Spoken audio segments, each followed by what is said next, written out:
된 하나님의 은혜에 대해서 말씀을 드립니다. 예, 우리 이제 21년도도 이제 마지막 얼마 남지 않았습니다. 예, 하나님의 은혜, 모든 것이 사실 하나님의 은혜죠. 스위스에는 이 알프스라는 곳에 풀이 많습니다. 그래서 그 초지가 많기 때문에 목동들이 양을 끌고 이리저리 초지를 다니면서 또 풀을 뜯기고 또 시냇가에서 물을 먹이고 그렇게 합니다. 갑자기 소나기가 내릴 때도 있고 폭풍이 불 때도 있고 어떤 때는 또 이리가 나타나서 양을 해치려고 덤벼들 때도 있고 그럴 때는 또 이리를 쫓아낸다고 또 애를 쓰기도 합니다. 어떤 때는 또 한가하기 때문에 낮잠을 잘 때도 있고 또 피리를 불 때가 있습니다. 그러다가 해가 지어져 갈 때에는 위에 있는 목동들이 아래에 있는 목동들에게 이렇게 말한다 합니다. 주께서 여기까지 도우셨습니다. 그 이름을 찬양합시다. 그렇게 말하면 밑에 있는 목동들이 또 화답을 하는데 주께서 여기까지 도우셨습니다. 그 이름에 감사합니다. 이렇게 응답을 한다 그래요. 그래서 위에 있는 목동들이 내려와서 아래에 있는 목동들과 합쳐서 마을로 내려간다고 하는 것입니다. 하루 종일 목동들은 양을 치면서 여러 가지 일을 당했지만은 그래도 하나님이 함께 주셨다는 것에 대해서 감사하면서 하루 일과를 마친다는 것이죠. 똑같은 사물과 같은 사건이지만 어떤 이에게는 은혜가 되고 어떤 이에게는 원망이 되는 것입니다.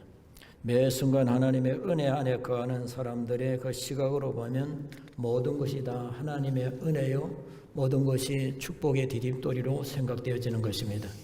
모든 환경이 은혜이며 모든 상황이 축복인 것입니다. 이러한 은혜 위에 은혜의 삶을 사는 저와 여러분들이 되기를 바라는데 몇 년 전에 타임지에 빌리 그레엄 목사님의 내용이 실려 있었습니다. 파키스병으로 몸이 부자연스럽고 언어가 어눌한데 그리고 입에 침이 마르고 여러 가지 어려운 역경에도 불구하고 일본 전도 집회를 계획하고 또 구상하며 진행하고 있었습니다. 그는 이와 같은 상황에서도 하나님의 나 같은 사람을 하여금 이 수많은 사람들에게 복음을 전하게 하시는지 지금도 알 수 없다라고 그렇게 말을 했습니다.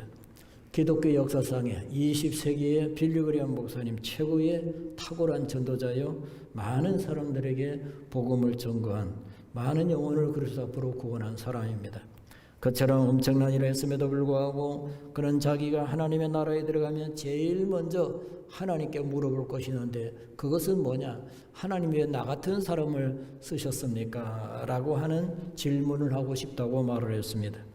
사실 그는 능력이 있으며 흠이 없이 하나님이 자신을 사용한 것이라고 말해도 될 만한 사람임에도 불구하고 왜 저 같은 사람을 부르셨습니까? 라고 질문하는 것은 사도 바울처럼 모든 것이 은혜 속에 이루어진 것이라고 생각하기 때문에 그러한 생각을 한다고 생각이 되어지는 것입니다.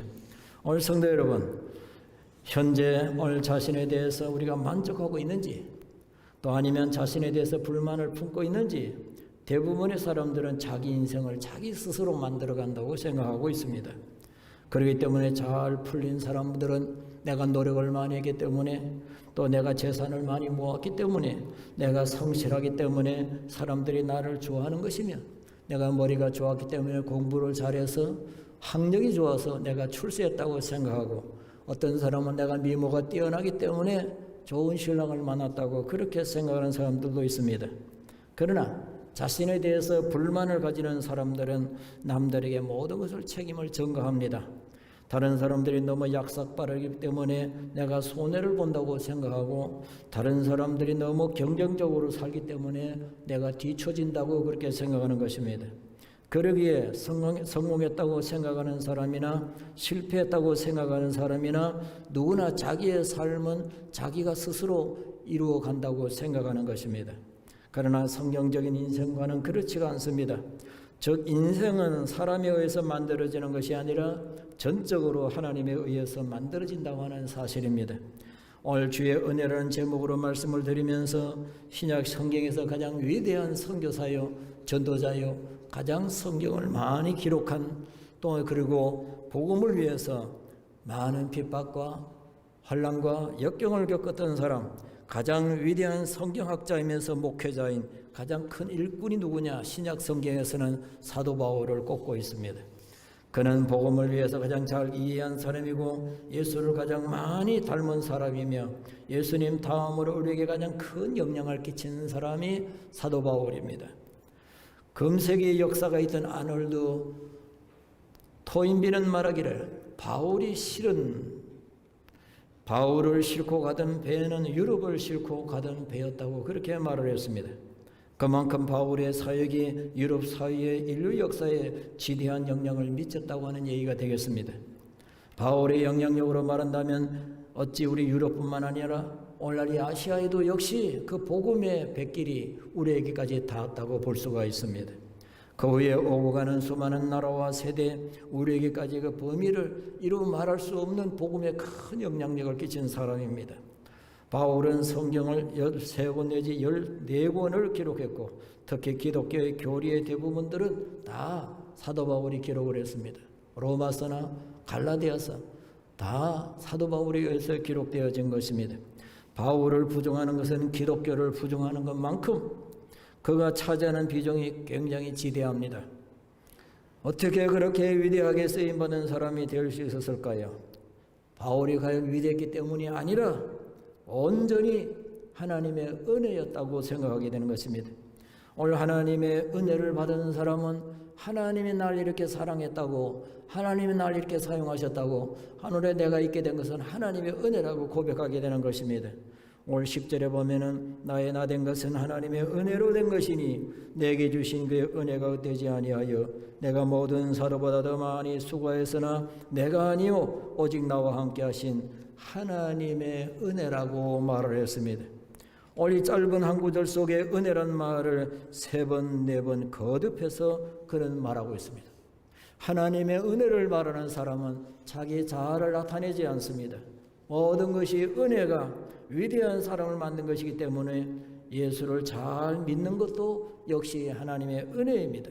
사도 바울의 삶은 나의 나 된 것은 그 삶을 바로 아는 것이 바로 은혜를 아는 자의 삶입니다. 이와 같은 고백이 중요한 진리인데 오늘날 나이가 내가 된 것은 하나님의 은혜로 된 것이라면 내일의 내가 되는 것도 역시 하나님의 은혜로 될 것이라고 말하게 되는 것입니다. 따라서 우리는 진리를 굳게 붙잡아야 됩니다. 그리고 하나님 앞에서 우리도 고백해야 됩니다. 나의 나 된 것은 하나님의 전적인 은혜라고, 지금까지 내가 잘 됐다면 하나님의 은혜요 하나님께 영광을 돌려야 되고, 혹시나 내가 잘못된 부족함이 있다면 내가 하나님을 잊어버리지 않았는가를 다시 한번 반성해야 될 것입니다. 은혜란 말은 히브리 말로 헨이란 말이며 하날이라는 곳에서 나온 뜻인데 즉 불쌍히 여긴다고 하는 뜻을 가지고 있습니다. 은혜는 하나님께서 그분이 가지신 그 사랑 때문에 베풀 수밖에 없는 하나님의 능력이고 우리에게는 축복이 되는 것입니다. 헬라어로는 카리스라고 하는 것인데 헬라 당시의 사람들은 이 말을 즐겨 사용했습니다. 그 의미는 다른 사람으로부터 보상이나 호의를 바라지 않고 기대하지 않고 관용을 베푸는 것을 카리스, 은혜라고 하는 것입니다. 조건 없이 주는 은혜. 오늘 카리스라는 은혜란 말로서 지금 우리도 이런 말을 자주 사용하고 있습니다. 오늘 여러분, 내 삶의 은혜로 채워지고 내 삶이 은혜 안에 머무르는 것은 내 모든 것이 하나님의 은혜로 된 것이라고 고백할 때 그 신앙이 확고하게 세워지는 것입니다. 또한 이 은혜가 있는 사람은 봉사하게 되는 것입니다. 어느 권사님이 93세 예배 전 1시간 전에 와서 이 강대상을 늘 닦고 있었습니다.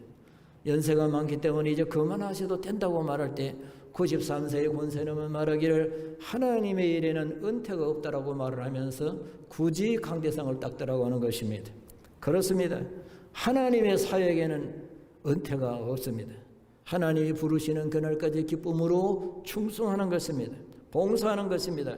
그래서 은혜에 따르는 것이 바로 은혜를 임한 사람은 감사가 따르게 되어 있습니다. 은혜를 아는 사람은 내가 된 것이 하나님의 은혜요. 은혜를 아는 사람은 하나님께 봉사하게 되고 하나님의 은혜를 아는 사람은 하나님께 감사한 마음을 늘 가지고 있습니다. 모든 것이 하나님의 은혜로 된 것이니 내가 할 수 있는 반응은 바로 감사가 우리가 할 수 있는 반응입니다. 반대로 내 안에 은혜가 떨어졌다는 것은 곧 불평과 불만으로 가득 차게 되는 것인데, 필립 해말톤이라는 사람 말하기를 그리스도를 안다는 것은 그분의 은혜를 아는 것이다 라고 말을 했습니다. 오늘 그렇다면 하나님의 은혜는 어떤 것이냐라고 할 때에 오늘 나 된 것이, 오늘의 내 자리에 있는 것이 하나님의 은혜라고 하는 것을 깨닫게 되는 것입니다. 오늘 9절에 보면은 나는 사도 중에 지극히 작은 자라 내가 하나님의 교회를 핍박함으로 사도라 칭함을 받게 감당치 못할 자라. 자신이 사도가 된 것은 하나님의 은혜, 오늘의 내가 사도로 세움받은 것은 하나님의 은혜라고 하는 것입니다. 18세 영국의 존 루터는 아프리카의 흑인들을 잡아서 흑인들을 팔아먹던 그 노예 상선의 선장이었습니다. 1754년 그리스도인을 그가 거듭난 다음에 노예제도가 잘못된 것을 그가 극구 반대했습니다. 그리스도의 복음을 전하는 주님의 사도가 된 것입니다. 그는 설교 시간에 이런 말을 했습니다. 다음에 내가 천국 가게 되면 3번 놀라게 될 것이다. 꼭 천국에 와야 될 사람이라고 했는데 천국에 그 사람이 보이지 않을 때 나는 놀라게 될 것이다. 또 한 번은 내가 저 사람은 천국 절대 못 갈 것이라 했는데 천국에서 내가 그 사람을 만날 때 내가 깜짝 놀라게 될 것이다. 마지막으로 나 같은 사람이 천국에 와 있다는 사실에 내가 놀라게 될 것이다 라고 말했습니다. 그분이 부른 노래가 바로 305장입니다. 나 같은 죄인 살리시. 나 같은 죄인 살리신 그네 놀라워 이루던 생명 찾았고 광명으로 얻었네. 기독교인들이 가장 많이 부르는 노래가 305장이랍니다. 나 같은 죄인을 살려주신 것이 고마워. 그러므로 내가 다른 것은 다 잊어버린다 할지라도 한 가지만큼은 결코 잊어버릴 수 없는데, 그것은 내가 과거에 너무나도 큰 죄인이었음에도 불구하고 예수님께서 나를 구원해 주셨다는 이 사실은 결코 잊을 수 없다는 것입니다. 바울은 자신의 실존의 본문에서 정확하게 고백하고 있습니다. 만삭되지 못하였난 자 같은 내가, 죄인 중에 괴수했던 내가, 하나님의 교회를 박해했던 내가 사도라고 칭함을 받기에 감당치 못하겠다고 고백하는 것입니다.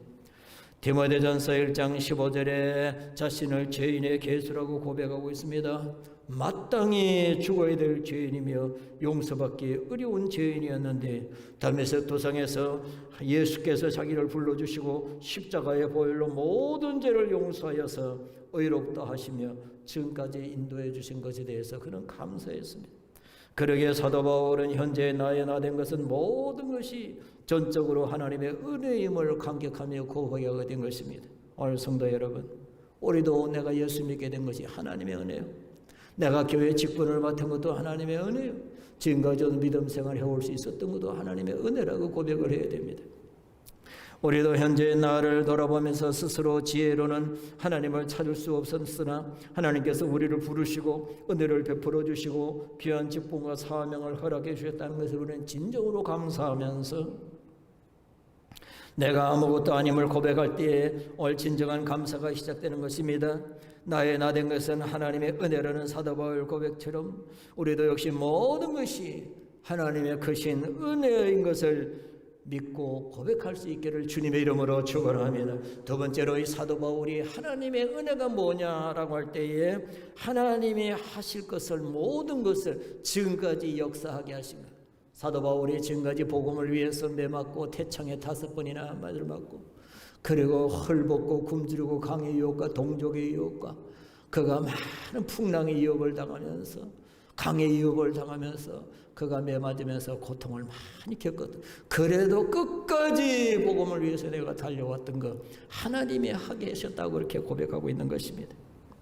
그러나 나의 나된 것은 10절입니다. 하나님의 은혜로 된 것이니 내게 주신 그 은혜가 헛되지 아니하여 내가 모든 사도보다 더 많이 수고해서는 내가 아니 오직 나와 함께 하신 하나님의 은혜로라고 했습니다. 가이드 포스트에 실려있는 현정화 씨의 간증이 실려져 있습니다. 우리나라의 대표적인 탁구 선수입니다. 16년 동안 선수 생활하는 가운데 가장 잊지 못한 경기가 1993년도의 세계 선수권 대회였다고 말합니다. 당시에 그런 너무 허리가 벌써 16년간의 이제 운동 선수 생활을 그만두고 접으려고 했는데 그런 대표 선수로 또 발탁이 되었습니다. 그래서 밤낮 없이 연습을 했습니다. 그러면서 밤에 그는 하나님께 기도했답니다. 하루하루 최선을 다하게 해주세요. 최선을 다하는 모습으로 하나님께 영광을 돌리게 해주세요. 그는 마침내 준결승전에서 역전해서 그리고 최종적인 결정선에서 중국 선수를 꺾었습니다. 그는 우승하자마자 그는 마룻바닥에 꿇어앉아서 하나님께 감사의 기도를 했습니다. 모든 영광을 하나님께 드립니다. 하나님이 하셨습니다. 그녀가 세계 여자 탁구 사상 최초로 단식 우승을 우리나라에 처음 안겨주었습니다. 그래서 그는 기도가 그 승리의 원인이었다고 그는 말하며 하나님이 하셨다고. 모든 영광을 하나님께 드립니다. 나의 나된 것은 하나님이 하셨습니다. 그러기에 하나님께서 그녀를 높여 세계 정상에 이르게 하신 것입니다. 내 삶 속에 하나님이 하신 것을 깨달을 수 있음이 진정한 은혜라고 하는 것입니다. 우리는 되게 큰 일을 이뤄놓고 자신을 주장하는 분들이 많이 있습니다. 내가 기도해서 내가 열심히 해서 내가 했더니 되더라. 그러나 은혜의 안목으로 보면 내가 했게 된 것이 아니라 사실 내가 한 것 같이 보이지만 하나님께서 하게 하신 것을 깨달아야 된다는 것입니다. 모든 것은 내가 한 것이 아니라 하나님이 하셨다는 믿음. 거기에 사도 바울은 나의 나된 것은 내가 아니요 오직 나와 함께 하신 하나님의 은혜라고 분명히 말하고 있습니다. 사실 사도 바울만큼 복음을 위해서 수고 많이 한 사람이 없습니다. 사도 바울만큼 복음을 위해서 일을 많이 남긴 업적을 남긴 사람도 없습니다. 사도 바울만큼 그가 정말 많은 사람에게 전도한 사람이 없습니다. 사도 바울만큼 많은 교회를 개척하고 설립한 사람이 없으며 사도 바울만큼 서신을 저술한 사람이 없으며 그는 그 귀한 일을 감당하면서 얼마나 많은 핍박을 받았고 매맞고 굶주리고 감옥에 갇히고 풍랑을 만나고 수고를 많이 했습니다. 그러나 사도 바울은 자신을 돌아보면서 그 많은 수고를 한 것이 자기의 능력이 아니라 오늘 10절에 말하고 있는 그대로 내가 한 일은 아니요 오직 나와 함께 하신 하나님의 은혜라고 고백하고 있습니다. 오늘 우리는 한 해를 돌아보면서 혹시나 우리가 하나님을 위해서 일한 것이 있다면 일하게 하신 하나님께 감사하며 하나님의 은혜라고 고백해야 될 것입니다. 오늘 우리도 현재의 많은 일들을 하나님의 은혜를 힘입어 감당해 와서 말해야 됩니다. 그리고 하나님의 은혜로 공적을 나타내야 됩니다. 자기가 수고하고 업적을 남긴 것을 자랑하는 것이 아니라 모든 것은 전적으로 하나님께서 이루어 주셨음을 믿어야 한다는 것입니다. 그것이 바로 한량없는 은혜입니다. 한량없는 은혜.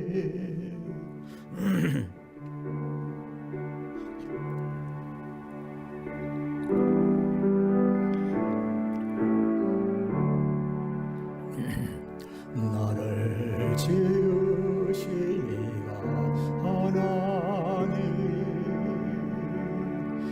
나를 부르신 이가 하나님,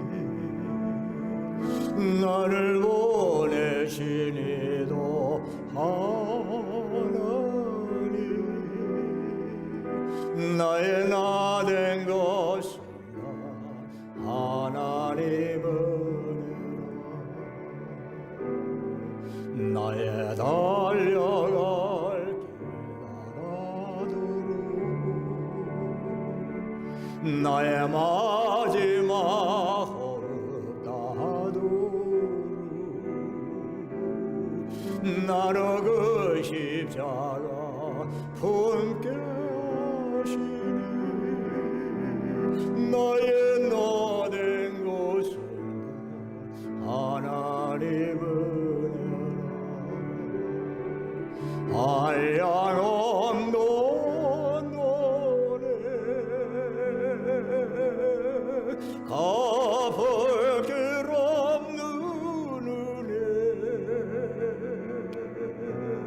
내 삶 어려워서는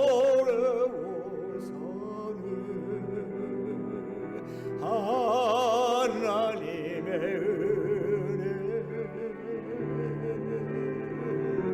나 저자 못이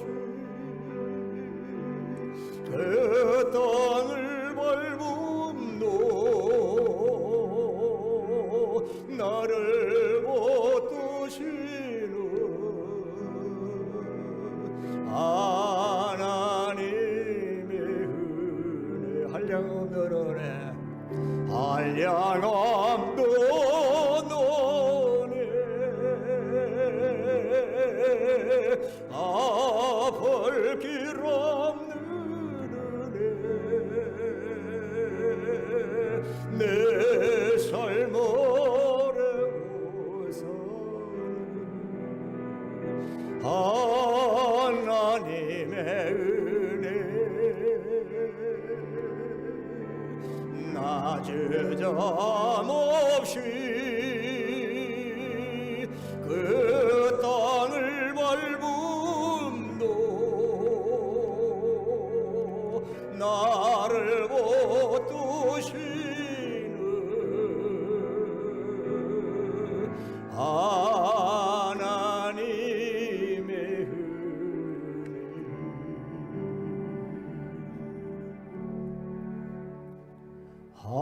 한량없는 은혜 갚을 길 없는 은혜 내 삶 어려워서는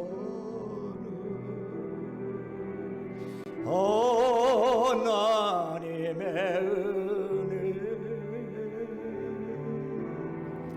나 저점 없이 그 땅을 밟음도 나를 붙드시는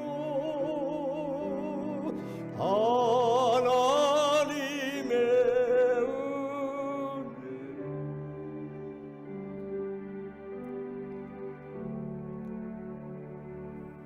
하나님을 위해 사는 삶도 하나님의 은혜입니다. 내가 주를 위해서 살고 싶어 사는 것이 아니라 나에게 감동을 주시고 십자가의 은혜를 깨닫게 하고 하나님을 위해서 사는 것이 가장 값어치 있는 것을 알게 하는 것, 그것도 하나님의 은혜입니다. 1870여 년 몬트리올의 세네넬 병원에서 근무하던 의과대학 학생이 있었습니다. 내가 의사고시에 합격할 것인가 말 것인가, 떨어지면 어떻게 할 것인가, 내가 만약 의사 합격하면 내가 또 어디에 가서 근무하게 될 것인가, 내가 앞으로 의사의 생활을 하면서 어떤 인생의 가치관을 가지고 살 것인가를 고민했다고 합니다. 그런데 그가 토마스 칼라일이 쓴 책에 우리의 주된 일은 하나님께 영광을 돌며 사는 데 있다. 그 구절을 읽고 나서 하나님을 위해서 살아야겠다고 마음을 먹었답니다. 그 결과 하나님의 은혜로 훗날에 세계적으로 유명한 존스 호킨스 의과대학을 세우게 되었습니다. 그 사람의 말은 윌리엄 오슬로입니다. 인생은 무엇인가를 위해 살아가는 존재입니다. 어떤 사람은 가족을 위해서, 어떤 사람은 돈을 위해서, 어떤 사람은 권세를 위해서, 어떤 사람은 쾌락을 위해서 나름대로 삶의 목적을 정하고 살고 있습니다. 그러나 무엇을 위해서 사는 것이, 바르게 사는 것이 분명해야 됩니다. 오늘 우리의 삶이 예수 그리스도를 위해서 먹든지 마시든지 무엇을 하든지 아버지의 영광을 위해서라는 고린도전서 15장 30절의 말씀을 기억하면서 우리의 삶의 목적이 어디에 있느냐고 하는 것입니다. 하나님을 위해서 사는 인생은 그 삶이 인생의 마지막 날 상급이요 보람된 것이며 가치 있는 생명이며 보람된 생애요 하늘나라의 면류관이 있을 것이지만, 돈을 위해서, 쾌락을 위해서, 세상을 위해서 사는 사람, 권세를 위해서 사는 사람, 최후의 후회의 삶을 마감하게 될 것입니다. 오늘 사랑하는 성도 여러분, 자신의 경험이나 지식의 한계를 우리가 인정하고, 오늘 사랑하는 성도 여러분, 겸손히 하나님을 의지하고 이제 하나님이여 하나님을 위해서 살아가는 인생이 가장 값어치 있는 생애, 존귀한 생애, 복받은 생인 것을 기억하면서 하나님을 위해서 살아가는 진정한 목표가 있음이 행복한 삶이요, 누군가 여러분에게 무엇을 위해 사느냐고 물을 때 나는 하나님을 위해 산다고 고백할 수 있어야 될 것입니다. 로마서 14장 7절과 8절에 우리 중에 누구든지 자기를 위해 사는 자가 없고 자기를 위해 죽는 자도 없도다. 우리가 살아도 주를 위해 죽고 살아도 주를 위해 죽나니 라고 말했습니다. 주를 위해서 사는 삶, 사나 죽으나 주의 것이로다. 오늘 사랑하는 성도 여러분, 오늘 우리가 새해를 맞이하면서 저도 이제 오늘로서 딱 만 40년을 근무하게 됩니다. 내일은 27일, 제가 40년 전 이 교회에 부임한 날입니다. 그때는 싱그럽고 31살이었습니다. 인생은 언젠가는 갈 때가 있습니다. 언젠가는 계산할 날이 올 겁니다. 여러분 인생에 무엇을 위해 살아왔는가? 앞으로 무엇을 위해 살 것인가? 주를 위해 사는 것이 가장 값어치 있는 생입니다. 가장 보람 있는 생입니다. 가장 상급받는 생입니다. 아무쪼록 새해에는 좀 더 주를 위해서 값어치 있는 생에, 존귀한 생에 살 수 있기를 주의 이름으로 축원합니다. 현금 송합니다.